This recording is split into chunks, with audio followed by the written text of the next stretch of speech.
I'm joined with Steve again. How you doing, Steve? Marty. So we've already met Steve in Phinkit TV before. He's talked about the presentation training that he does as his kind of core job. But Beatpix is an interesting thing that you're involved in as well, Steve. But let's hear the backstory first. Oh, the backstory is probably quite embarrassing, really, but I don't care. What do I care?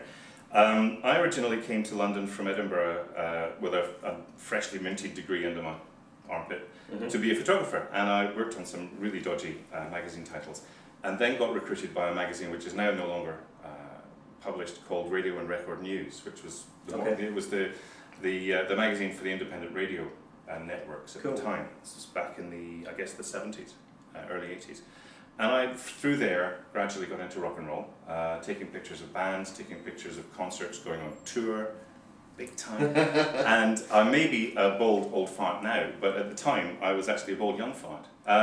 So I took photographs. I took photographs of some really... Yeah, give us the highlight reel, brag a bit. Who have you photographed, who have you met? All right.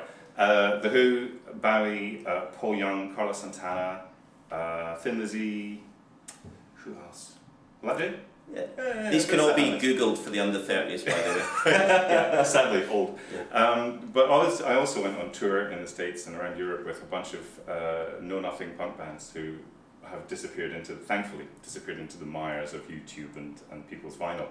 And a couple of reggae bands and things like that. So really every possible aspect of rock and roll. And the reason I no longer do it, I actually loved it, but it didn't necessarily love me, because if you go on a 12-week tour of the Midwest, staying in Best Western hotels, with a punk band with a mission to do themselves out of their every brain cell possible, and come home for 2 weeks and then go out with another punk band intent on doing the same thing, eventually you just rot so much of your brain that you can't take pictures anyway. So I hung the cameras up in about 85, and coincidentally met my wife around about the same time, and stuff changed.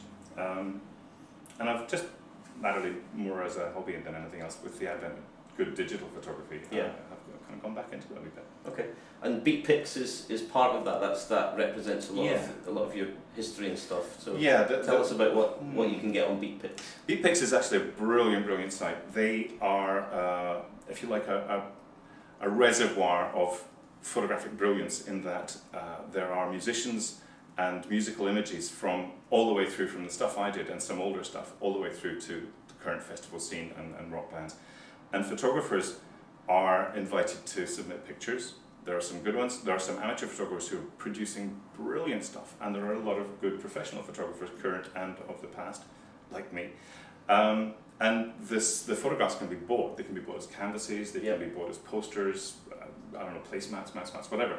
The usual kind of digital imagery magic that you can get at incredibly low prices, and I get a tiny little royalty if anyone buys any of my old images. Okay, cool. So we've put some links to Beatpix so you can see some of Steve's work and some other work that he was talking about. But for now, I guess it's goodbye. Yeah, get going, dude!